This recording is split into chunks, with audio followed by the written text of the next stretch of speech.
ರಾಜಕೀಯ ಪ್ರೇರಿತವಾಗಿ ಕಾಂಗ್ರೆಸ್ ಪಕ್ಷ ಅಲ್ಲಿ ಅಧಿಕಾರದಲ್ಲಿದೆ, ಆ ಮುಖ್ಯಮಂತ್ರಿಗಳನ್ನ ಕಾಂಗ್ರೆಸ್ ಪಕ್ಷದ ಮುಖಂಡರ ಟಾರ್ಗೆಟ್ ಮಾಡ್ತಾ ಇದ್ದಾರೆ.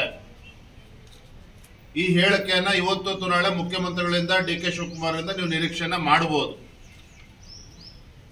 ಭಾರತೀಯ ಜನತಾ ಪಾರ್ಟಿ ಮೈಸೂರಿನ ಮೂಡ ಪ್ರಕರಣವನ್ನು ಎತ್ತಿಕೊಂಡು ವಿಧಾನಸಭೆಯಲ್ಲಿ ಸದನದಲ್ಲಿ ಚರ್ಚೆ ಮಾಡಬೇಕು ಅಂದಾಗ ದೇಸಾಯಿ ಕಮಿಟಿಯನ್ನ ರಚನೆ ಮಾಡಿದ್ದೇವೆ, ಇದ್ರ ಬಗ್ಗೆ ಚರ್ಚೆಗೆ ಅವಕಾಶ ಕೊಡೋದಿಲ್ಲ ಅಂತೇಳಿ HK ಪಾಟೀಲ್ ಕಾನೂನು ಸಚಿವರು ಸದನದ ಒಳಗಡೆ ಹೇಳಿ ನಮಗೆ ಚರ್ಚೆಗೆ ಅವಕಾಶವನ್ನು ನೀಡಲಿಲ್ಲ.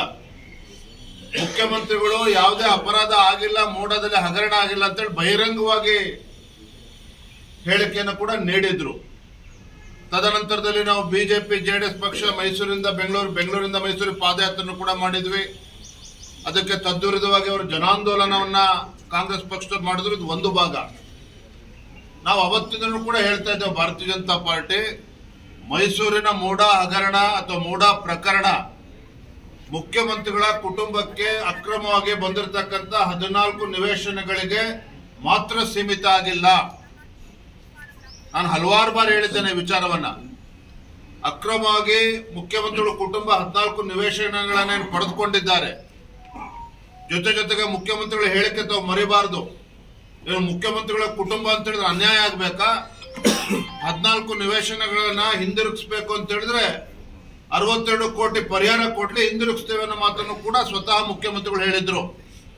ನಾನು ಹೇಳಿದ್ದೆ 14 ನಿವೇಶನದ ಜೊತೆಗೆ ಸಾವಿರಾರು ಕೋಟಿಗೆ ಬೆಲೆ ಬಾಳ್ತಕ್ಕಂತ ನಿವೇಶನಗಳು ಇವತ್ತು ರಿಯಲ್ ಎಸ್ಟೇಟ್ ಬ್ರೋಕರ್ಗಳ ಪಾಲಾಗಿದೆ.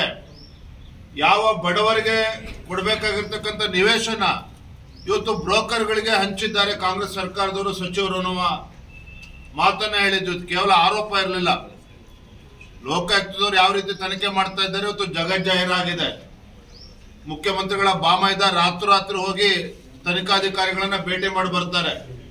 ಆದ್ರೆ ಇವತ್ತು ಎನ್ಫೋರ್ಸ್ಮೆಂಟ್ ಡೈರೆಕ್ಟರೇಟ್ ಇವತ್ತು ನಿಷ್ಪಕ್ಷಪಾತವಾಗಿ ತನಿಖಾ ಸಂಸ್ಥೆಗಳು ಎಡುವಿದಾಗ ಒಂದು ಪ್ರಾಮಾಣಿಕ ಒಂದು ತನಿಖೆ ಇವತ್ತು ಎನ್ಫೋರ್ಸ್ಮೆಂಟ್ ಡೈರೆಕ್ಟರೇಟ್ ನೇತೃತ್ವದಲ್ಲಿ ಆಗಿದೆ. ಹಾಗಾಗಿ ಮೊದಲ ಹಂತದಲ್ಲಿ ಇವತ್ತು ಎನ್ಫೋರ್ಸ್ಮೆಂಟ್ ಡೈರೆಕ್ಟರೇಟ್ ಹೇಳಿದೆ 700 ಕೋಟಿಗೂ ಹೆಚ್ಚು ಬೆಲೆ ಬಾಳ್ತಕ್ಕಂಥ ನಿವೇಶನಗಳು ಇವತ್ತು ದೊಡ್ಡ ಹಗರಣ ಆಗಿದೆ ಅನ್ನೋ ಮಾತನ್ನ ಎನ್ಫೋರ್ಸ್ಮೆಂಟ್ ಡೈರೆಕ್ಟರೇಟ್ ಹೇಳಿದೆ. ಮತ್ತೆ 14 ನಿವೇಶನಗಳಲ್ಲೂ ಕೂಡ ಸಂಪೂರ್ಣ ಅಕ್ರಮ ಆಗಿದೆ, ಫೋರ್ಜರಿ ಆಗಿದೆ. 2014 ಕೊಟ್ಟಿರ್ತಕ್ಕಂಥ ಮುಖ್ಯಮಂತ್ರಿಗಳು ಧರ್ಮಪತ್ನಿ ಕೊಟ್ಟಿರ್ತಕ್ಕಂಥ ಅರ್ಜಿಯನ್ನ ವೈಟರ್ ಹಚ್ಚಿ ತಿದ್ದುವ ಕೆಲಸ ಮಾಡಿದ್ದಾರೆ. ಇವೆಲ್ಲವನ್ನು ಕೂಡ ಎನ್ಫೋರ್ಸ್ಮೆಂಟ್ ಡೈರೆಕ್ಟರೇಟ್ ಹೇಳಿದೆ. ನಾವು ಕೂಡ ಇದ್ರ ಬಗ್ಗೆ ಹಲವಾರು ಬಾರಿ ನಮ್ಮ ಪಕ್ಷ ಚರ್ಚೆಯನ್ನ ಮಾಡಿದ್ದೇವೆ. ಅದೇ ರಾಜಕೀಯ ಪ್ರೇರಿತವಾಗಿ ಇವ್ರು ಹೇಳಿಕೆ ಕೊಡ್ತಾರೆ, ಬಿಜೆಪಿಯವರಿಗೆ ಮಾಡಕ್ ಕೆಲಸ ಇಲ್ಲ ಅಂತ ಹೇಳಿ ಪಾಪ ಮುಖ್ಯಮಂತ್ರಿಗಳೇ ನಮ್ಮ ಮೇಲೆ ಆರೋಪ ಮಾಡ್ತಾ ಇದ್ರು. ಅಚಾನಕ್ ಆಗಿ ಜ್ಞಾನೋದಯ ಆಗಿ ಅವರ ಧರ್ಮಪತ್ನಿಯವರು ಮುಖ್ಯಮಂತ್ರಿ ಮನೆಯಲ್ಲಿ ಅಧಿಕೃತ ನಿವಾಸದಲ್ಲೇ ಕೂತ್ಕೊಂಡು ಮುಖ್ಯಮಂತ್ರಿಗಳ ಗಮನಕ್ಕೂ ಬಾರ್ದೇನೆ ಒಂದು ಅರ್ಜಿಯನ್ನ ಮೈಸೂರಿನ ಮೂಡ ಕಮಿಷನರ್ಗೆ ಬರೆದಿದ್ರು. ತಮಗೆ ನೆನಪಿದೆ, ನನಗೆ ತೇಜೋವಧ ಆಗ್ತದೆ, 14 ನಿವೇಶನಗಳನ್ನ ಹಿಂಪಡೀರಿ ಅಂತೇಳಿ ಮುಖ್ಯಮಂತ್ರಿ ಗಮನಕ್ಕೂ ಬರ್ದೇನೆ ಮುಖ್ಯಮಂತ್ರಿ ಮನೆಯಲ್ಲೇ ಕೂತ್ಕೊಂಡು ಮುಖ್ಯಮಂತ್ರಿಗಳ ಧರ್ಮಪತ್ನಿಯವರು ಕೊಟ್ಟಿದ್ದಾರೆ. ಯಡಿಯೂರಪ್ಪನವ್ರ ಕಂಡ್ರೆ ಇನ್ನೂ ಕೂಡ ರಾಜ್ಯದ ಮುಖ್ಯಮಂತ್ರಿಗಳೇ ಕಾಂಗ್ರೆಸ್ ಸರ್ಕಾರಕ್ಕೆ ಭಯ. ಯಡಿಯೂರಪ್ಪನವರು ಮಾಜಿ ಮುಖ್ಯಮಂತ್ರಿಗಳಾದರೂ ಸಹ ರಾಜ್ಯದ ಜನರ ಮನಸ್ಸಿನಲ್ಲಿ ಇನ್ನೂ ಕೂಡ ಇರ್ತಕ್ಕಂಥವ್ರು ಒಬ್ಬ ರೈತ ನಾಯಕ, ಒಬ್ಬ ಹೋರಾಟಗಾರ.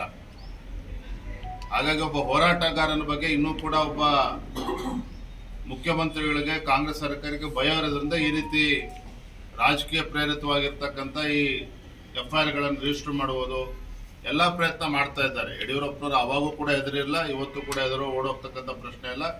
ಎಲ್ಲವನ್ನು ಕೂಡ ದಿಟ್ಟವಾಗಿ ಎದುರಿಸಿದೆ. ಅಪ್ರಾಪ್ತ ಬಾಲಿಕೆ ಮೇಲೆ ಅತ್ಯಾಚಾರ, ಇಂಥ ಹೇಯ ಕೃತ್ಯ ಹೊತ್ತು ದಿನೇ ದಿನೇ ವಿಶೇಷವಾಗಿ ಈ ಭಾಗದಲ್ಲಿ ಹೆಚ್ಚಾಗ್ತಾ ಇದೆ. ಕಾನೂನು ಸುವ್ಯವಸ್ಥೆ ಸಂಪೂರ್ಣ ಹಾಳಾಗಿರ್ತಕ್ಕಂಥದ್ದು. ಯಾರು ಏನ್ ಬೇಕಾದ್ರೂ ಮಾಡಬಹುದು. ಯಡ್ರಾಮೆ ಪ್ರಕರಣ ಇದು ಒಂದೇ ಅಲ್ಲ, ಅನೇಕ ಪ್ರಕರಣಗಳು ಇದ್ರ ರೀತಿ ನಡೆದಿದೆ. ಅದನ್ನ ಮುಚ್ಚಾಕ್ತಕ್ಕಂಥ ಕೆಲಸವೂ ಕೂಡ ಕೆಲವು ರಾಜಕೀಯ ಮುಖಂಡರ ಬೆಂಬಲದಿಂದ ಇದು ಆಗ್ತಾ ಇದೆ ಅನ್ನುವ ಮಾತುಗಳು ಕೂಡ ಚರ್ಚೆಗಳು ನಡೀತಾ ಇದೆ. ಇದನ್ನ ರಾಜ್ಯ ಸರ್ಕಾರ ಬಹಳ ಗಂಭೀರವಾಗಿ ತೆಗೆದುಕೊಂಡು, ಯಾಕಂದ್ರೆ ಈ ಭಾಗದ ಜನರಿಗೆ ಉಸ್ತುವಾರಿ ಸಚಿವರ ಬಗ್ಗೆ ಭರವಸೆನ ಕಳೆದುಕೊಂಡಿದ್ದಾರೆ. ಕಾಂಗ್ರೆಸ್ ಸರ್ಕಾರ ಬಂದ ಮೇಲೆ ಗುಲ್ಬರ್ಗ ಈ ಭಾಗದಲ್ಲಿ ಹೆಚ್ಚೆಚ್ಚು ಈ ರೀತಿ ಹೀಯ ಕೃತ್ಯಗಳು ನಡೀತಾ ಇರ್ತಕ್ಕಂಥದ್ದು, ಮರ್ಡರ್ಗಳು ನಡೀತಾ ಇರ್ತಕ್ಕಂಥದ್ದು, ಅಪರಾಧಿ ಪ್ರಕರಣಗಳು ಹೆಚ್ಚಾಗ್ತಾ ಇರ್ತಕ್ಕಂಥದ್ದು ಗಮನಿಸ್ತಾ ಇದ್ದಾರೆ. ಹಾಗೆ ರಾಜ್ಯ ಸರ್ಕಾರ ಇದನ್ನು ಗಂಭೀರವಾಗಿ ತೆಗೆದುಕೊಂಡು ಇಂಥ ನೀಚ ಕೃತ್ಯವನ್ನ ಎಸಗಿರ್ತಕ್ಕಂಥವ್ರು ಯಾರೇ ಆಗ್ಲಿ ಅದಕ್ಕೆ ಧರ್ಮ, ಜಾತಿಯ ಬಣ್ಣವನ್ನ ಲೆಕ್ಕ ಹಾಕ್ದೇನೆ ಯಾರಿಂತ ಕೃತ್ಯವನ್ನ ಎಸಗಿದ್ದಾರೆ ಇವತ್ತು ನಿರ್ದಾಕ್ಷಿಣ್ಯವಾಗಿ ಕ್ರಮವನ್ನ ಕೈಗೊಳ್ಳಬೇಕು. ರೈತರು ಕಂಗಾಲಾಗಿದ್ದಾರೆ. ತೊಗರಿ ರೋಗಕ್ಕೆ ತುತ್ತಾಗಿದೆ. ಸುಮಾರು 6ರಿಂದ 7 ಲಕ್ಷ ಎಕರೆಯಷ್ಟು ಭಾಗದಲ್ಲಿ ರೈತರು ತೊಗರಿನ ಬೆಳೀತಾರೆ, ಬೆಳೆಗಳನ್ನ ಬೆಳೀತಾರೆ. ರೋಗಕ್ಕೆ ತುತ್ತಾಗಿ ಇವತ್ತು ಸುಮಾರು 2ರಿಂದ 3 ಲಕ್ಷ ಎಕರೆನಲ್ಲಿ ಬೆಳೀತಕ್ಕಂಥ ಇವತ್ತು ತೊಗರಿ ಬೆಳೆಗಳು ಇವತ್ತು ಸಂಪೂರ್ಣ ನಾಶ ಆಗಿದೆ ಅಂತೇಳಿ ಮಾಹಿತಿಗಳು ಸಿಗ್ತಾ ಇದೆ. ಪಾಪ ರಾಜ್ಯ ಸರ್ಕಾರ ತನ್ನ ಗ್ಯಾರಂಟಿಯಿಂದ ಜನರು ಬಹಳ ಸಂತೋಷವಾಗಿದ್ದಾರೆ ಅಂತೇಳಿ ರೈತರನ್ನ ಸಂಪೂರ್ಣ ಮರೆತು ಬಿಟ್ಟಿದ್ದಾರೆ ರಾಜ್ಯ ಸರ್ಕಾರ.